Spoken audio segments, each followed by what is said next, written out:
प्रस्तावना के बारे में दो चीज ध्यान रखना। अगर हम बात करें ना प्रस्तावना में दो केस आए थे भाई, और ये दो केस बड़े इंपॉर्टेंट है। प्रस्तावना में दो केस आए।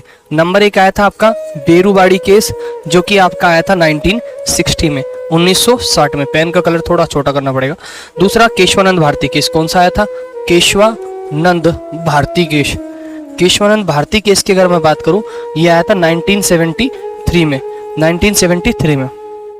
इसमें ये कह दिया था ये पार्ट ऑफ प्रियम्बल नहीं है, पार्ट ऑफ प्रियम्बल नहीं है। इसका मतलब इसमें संशोधन या अमेंडमेंट नहीं हो सकता, संशोधन नहीं हो सकता।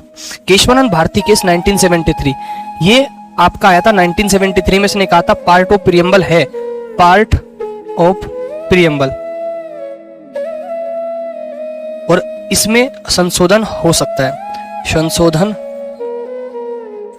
हो सकता है, संशोधन हो सकता है। अगर हम बात करें इसके बाद 1976 में एक अमेंडमेंट आया, और जिससे तीन वर्ड जुड़े, समाजवादी, सोशलिस्ट, ठीक है, आपका इंटीग्रिटी यानी अखंडता, और आपका तीसरा वर्ड कौन सा था?